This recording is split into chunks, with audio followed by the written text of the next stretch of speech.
Guess who's back? Oh, Some Jesus Christ. storm's not going to stop us. What happened? It's storming up there. Yeah, there's I can hear the thunder going on. There's a big thunderstorm going on somewhere nearby. Maybe it's finally by me. I don't know. I haven't seen the weather in like an hour. I wonder how it knocked me off the air. Knocked the whole thing. I was talking for a while, but you guys weren't responding, so I don't know if anybody was seeing me. But okay, so for those of you clicking on this video, this is the second half of our USfanTV live preview of the U.S. versus Honduras match tomorrow in San Jose. We were just giving our starting lineup, which was, to go over it again, Howard in goal, backline of Villafaña, Brooks, Cameron, and Roscoe, then Acosta and Bradley in the middle, Nagbe, Sasha Kleshtin, and Christian Pulisic across the three, and then single striker of Josie Altidore. We didn't want to go single striker, but we don't have a whole lot of options. Bruce has said he doesn't want Clint Dempsey starting at this point. Jordan Morris appears to be hurt. Obviously, Bobby Wood is out. You know how we feel about Wando, so I think that just leaves Josie. But the way you had, I was just saying this before we went off the air, the way you had the lineup, you want to see Pulisic given a little more room and a little more freedom on the right to create, since he's not going to get to be in the middle in our world, and who knows, maybe Bruce will see it differently. You want a little more space on the right. Douglas says he doesn't like Josie as a single striker. Neither do we, but I don't want him out there with Wando. So yeah. We're not sure who to go to next right now, because for the complete lack of fullbacks when we started this camp, we're now down to almost no strikers. So yeah, I don't think Dempsey's going to start. I don't think there's any chance he's going to go in that early. And I'm kind of wondering if Wando isn't going to play, actually. I mean, part of me is suspicious that it might happen, like as in may even start or something. It's the San Jose crowd. It is only Honduras. He has looked good in the Gold Cup. When it's just CONCACAF opponents, he can play well. So maybe it's okay, but it's still not. I don't think anyone truly wants it, unless you're a San Jose fan or something, unless you're like some kind of lifelong Wando fan. We had one after the last video getting on us for being too hard on Wando. And I wonder, are we being too hard because he missed one goal, albeit would have been the most important goal in maybe the history of our team? Could have been. You could at least argue it. I think part of it is the timing of his miss. That realistically we would have beaten Belgium. Most likely would have beaten Belgium in the World Cup. What do you think Tim Howard game? What do you think Tim Howard deep down thinks of Wando? I did so damn much. You had to do one goddamn thing. You didn't twitch enough when you said that. Oh, come on. Yeah, I think if it wasn't such a bad miss, and I mean, it was such an open net, and at the time, Courtois to me was the second best keeper in the world. Yeah, I agree. I mean, he's definitely gone downhill since then. He's not as good as he once was. I don't even think he's the best in the Premiership anymore, but he was next to Neuer, and I only gave it to Neuer because Neuer can like make all those saves and then go play out in the field too. He play forward too. So to me, yeah, just about. To me, Neuer was best in the world. I still would probably give it to him, but certainly at the time was best in the world. To me, Courtois was number 2, and we had an open net to beat him, and you put it over the bar. Like, you could have put it anywhere else. You could have just run into the ball, and it would have gone into the net. Yeah, I mean, it's funny to look at like that play in slow motion or something, or like some of the shots where like people, some of the photographers from the sidelines who like clearly just had their shutter like hell and just went brrr, took like 5,000 frames, and you can see it, and it's like, oh my god, how it looks even worse in that from that regard. So I mean, yeah, there's that, but I mean, Wando's not the worst. I just want to be done with him. I want to move on. I don't like that he's there. I think we could have found someone better. I mean, it's obviously not Aaron Johansson at this point, but but no, I would much, if we're starting two guys, rather see Deuce out there with Josie. I'd rather see Jordan Morris with Josie if he's okay to go. But I think it might be Soul Striker Josie. But that's just a guess. I mean, maybe to me that's the way to get the best 11 out there. You know, yeah, we definitely have to take a step back with Wando. And while sure Wando can be serviceable at times, he's worked in the Gold Cup clearly, like he's shown, and like I said a minute ago. But in the end, you know, he's got a ceiling, and it's kind of a low ceiling relatively speaking. And on top of it, he's getting older. This would certainly be his last World Cup if he should make the roster in 2018. I would just rather see someone else getting an opportunity. Play Julian Green instead. You know, play Emerson Hyndman out of position instead. You know, I would say put Pulisic there, except that we still got to get the ball up there, and so I don't want to move Pulisic too far forward. But to me, there are just a lot of other options I'd rather go with than Wando. Leipzig brings up a good point. I do think that Honduras is going to stack the box. Essentially, they're going to be playing with 10 guys behind the ball. Single striker Josie is tough in that scenario, but that's why you've got pretty dynamic guys in the wings, especially on the right wing, to carve through that. What I hope we don't. Here's a nightmare scenario for us. I was thinking about this today. So, it's the 30th, 40th minute. We still haven't scored because they're just, playing incredible defense and biding their time. We start to get frustrated. We start to make mental mistakes like we did against Costa Rica. They get a goal. Then it's a different game. And then they can really, really buckle down. And I just don't want to see that. I hope we're able to stay calm if they do, park the bus and just keep working at cracking that. Because if we don't, it could get ugly. And, I don't think they're going to blow us out, but they could get the goal they need and hang on and win. And, we're mentally fragile sometimes. So maybe not under Bruce. Hopefully that changes things, but I could see that being the nightmare scenario. And what's going to start happening too. They're going to do this, and 20 minutes in, you're going to have arena out hashtags on Twitter because people are freaking out that we haven't scored yet. So let's not do that. I wouldn't be surprised at all if they got the first chance or they got the best chance of the first half. I'll save my prediction for later, but I don't see us getting a goal in the first half. I think it's going to make a lot of people nervous, and I think it's going to be making me nervous. I think when we'll be talking at halftime or something, I'm not going to be pleased. But here's my prediction: if it's 0-0 at halftime, and you see fucking referee stuff on our Twitter, it's not coming from me, probably. Chris will start to have his CONCACAF referee meltdown at some point during the match. It'll probably Honduras, be on my Twitter feed. There'll be a Honduras always cheating hashtag or something like that. Chris gets I'm a big fan, but Chris is definitely the more intense of the two of us. I don't know what you're talking about. He's the more likely to get into a fight. I'm Captain Positivity. So yeah, I assume this is a scenario that could easily happen. You've got Chris melting down because of the refs and just bad things happening. I hope not, though. I think it's going to be 3-0 US. I know that's way too optimistic, but that's what I'm going with. 3-0 US. I'll say 2 for Christian Pulisic and 1 for Josie.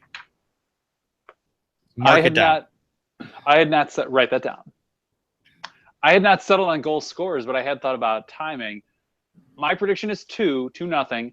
I expect the first one will come probably around the 60th and the second around the 78th, 80th minute. both late enough that they're going to make everyone sweat. They're going to make all of us think we might not win this, or watch, they're going to get a free goal, and it'll be kind of like the U20s in that opening loss in the CONCACAF Championship, where they just couldn't get a goal. Like we should have. We were clearly the better team, but one free goal, and that was it. And I think that's what everyone will be sweating by the 35th, 40th minute, if the game's still 0-0, and then we'll see what happens with everyone. What everyone chooses to come out with in the second half. I do think, I hope we'll come out strong and try to set the pace in the first 20 minutes. That we will try to do what Mexico always does against kind of everyone, which is try to establish yourself in the first 20 minutes, press hard, go for the opening goal. Not that I want to dredge up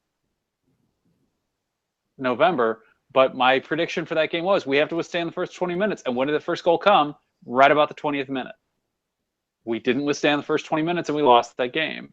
I think if we can do the same, I think we need to start doing the same against CONCACAF opponents. But I think someone like Honduras, where clearly we're the better team and we're at home, so what if injuries have bitten us? We have the players to win this game. I think we need to go out and try to set, pace the game. By the way, thanks to you guys who stuck with us after the power outage. We had like, I don't know, 15 or 20 people in the room, and now we only have 6, and it's the diehards. So thank you guys. If we ever make it big, we'll give you free merch or something, but we won't make it big, so you don't have to worry about that. I don't know. Have we covered it at this point? We think, we think they're going to park the bus. We think Bruce is going to come out in a 4-2-3-1. I'm thinking big things for Pulisic. Are there any other predictions that you have? Is there going to be a CONCACAF red card? Oh, that wouldn't surprise me. I don't think we'll get a red card. I think we'll probably be okay. I wouldn't be surprised to see a red card in Panama. One of the things I haven't noted, but maybe one of the things I haven't noted. Jermaine on the bench. He's always surprised, that one. But one of the things I haven't noted is, part of the reason I complain about refereeing is CONCACAF is notorious for terrible refereeing for effectively fixed matches. I mean, we all know that there's a lot of corruption in this conference. And when things aren't going my way, I definitely get upset about that shit. But I kind of see it as this game will be more back and forth than it should be, and it'll be more nerve-wracking than it should be. But in the end, we're a far superior team. If we can beat Costa Rica 4-0 in the U.S., we should be able to beat Honduras 4-0, at least. And it'll just come down to, which team comes out and starts the game. Do we come out and play with the promise that has gotten people started, maybe give us an idea that, there is something to actually be excited about this year again? Or will we come out and kind of be like we were against Mexico or Costa Rica, where we didn't really take the game to the other team. We didn't really impose ourselves on the game, and we struggle. We're getting a lot of Dos Acero predictions in the live chat. I think that's a fair guess. I thought I am actually a little bit in agreement with Leipzig. I considered a 1-0, but to me, it just seems like we have too much firepower against Honduras. Honduras has some good players, but in the end, we have better players, and even our B team should still be better than theirs. And while this isn't a B team, there are some guys who, if not for injury, wouldn't be out there. Ricardo, to answer your question, we don't play in our large NFL type stadiums usually because we can't sell that many tickets, to be honest. We definitely don't do that against Mexico because Mexico fans will buy all the tickets. We have been at many matches where it was a Mexico home game essentially.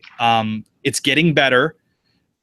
We had some really nice crowds during the Copa America last summer, but we still weren't completely selling out those stadiums. So that's why they tend to move them to the smaller MLS stadiums, because they can usually guarantee that many people, and it'll be a more pro-US Friday crowd. night. A Friday night probably isn't going to draw the greatest crowd.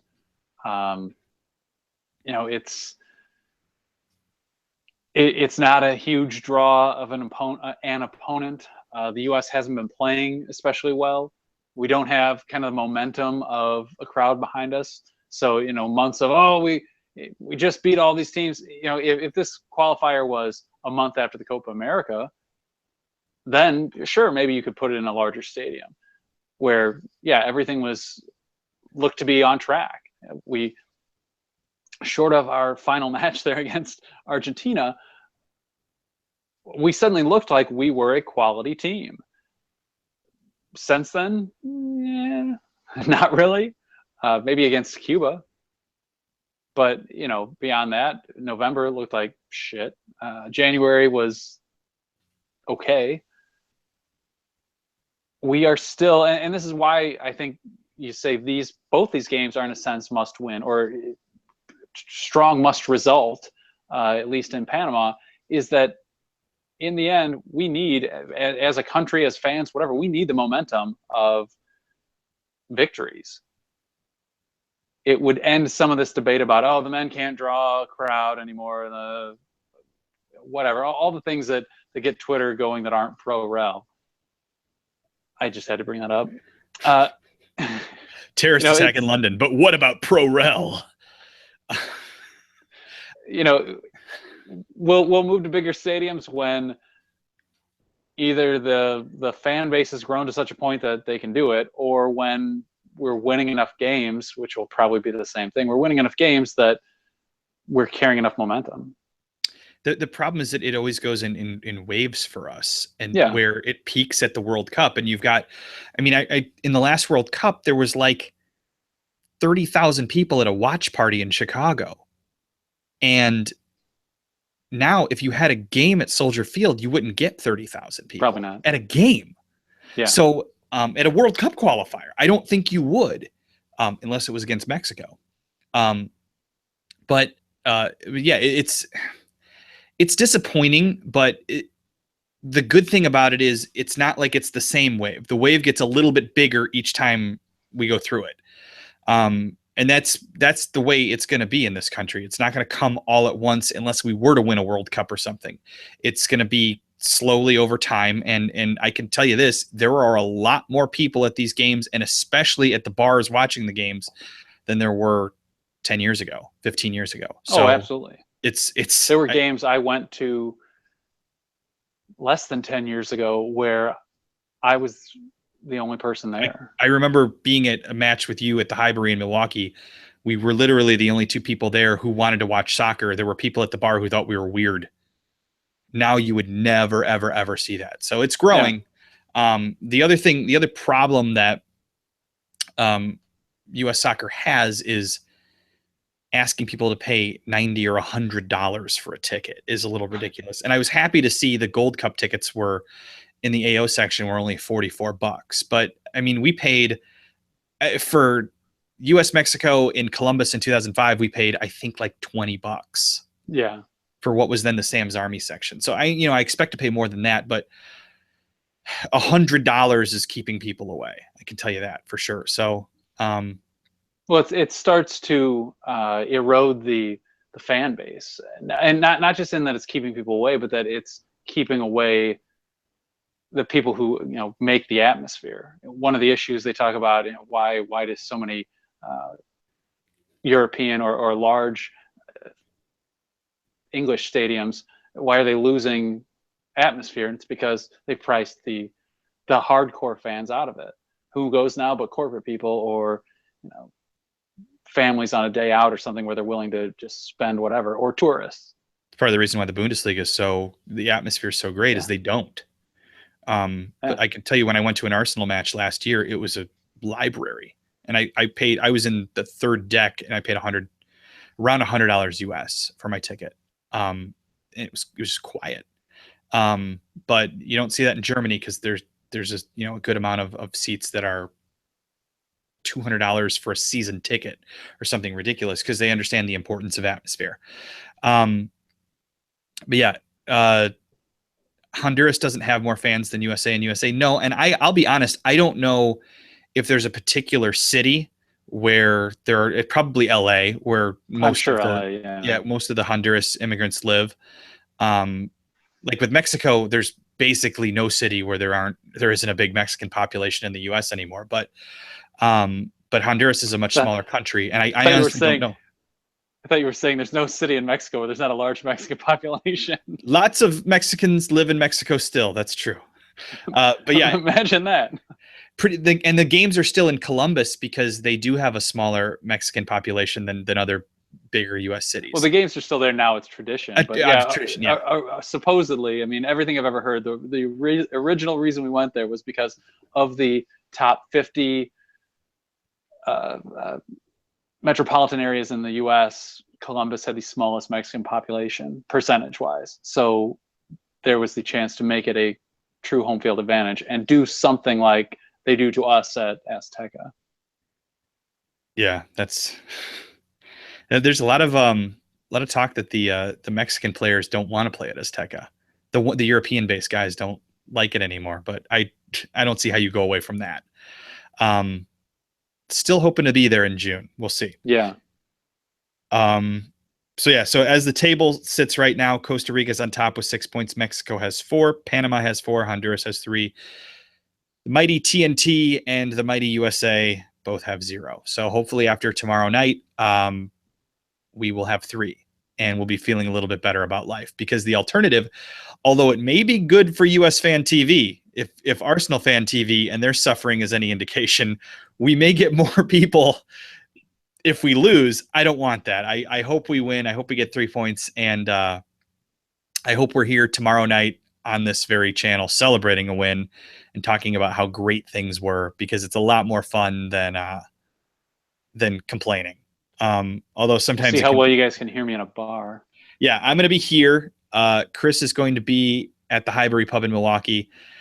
Hopefully you can hear him and see him, and he's not so drunk that he doesn't remember to do the show. I'm going to stay on him though. So, it should be interesting. If you're, like I said before on the last show, if you're going to be at the game, let us know. And on Twitter or something like that, we'll try to get you on. I would love to get the perspective of some fans who are actually in San Jose. So if you're there, you know somebody who's going to be there, let them know and we'll try to get them on. Yeah. Chris, do you have any final words? Oh, I should do the social media. We have Twitter is USFanTV. Facebook is USFanTV. We have Instagram. You know what it is. USFanTV.com is the website. We have YouTube, but you know that because you're here watching. And we thank you if you showed up after the power outage. You showed up to this second stream. Thanks a lot for doing that. We hate Snapchat. Chris, do you have any final words? Ricardo, you're right. We've heard the same thing. There have been some rumors going around the internets about the next Copa America, or the 2020 Copa America could be played in the U.S. again. Yes, please. We are absolutely hoping that this becomes a regular thing. I could deal with the fact that we might not see a World Cup in this country for 40 years if it means that we could actually play something as meaningful as that on a regular basis. You know, we get to see Argentina and Brazil on a regular basis. We get to play them in meaningful games on a regular basis. Let it be every 4 years. That'd be awesome. I could withstand having to travel to go to the World Cup every time if it meant at least every 4 or 8 years something there was a huge tournament with major teams here and we had to go face them. So God, let it happen. Leipzig, you're right. We only turn up against big teams. We look average against weaker teams. That's kind of been our MO for what, 10 years at least, maybe 15. So here's hoping that tomorrow is the start of a new era in which we actually do look powerful against the weaker teams. But I think the final score will make it look that way. I don't think the quality of the game will be there, but that's just me. All right, you're saying US 2-0. I'm saying US 3-0. You have to say the words. We can't end the show without you saying the words. Oh, you're done. We'll see you guys tomorrow night. Go USA. You're done.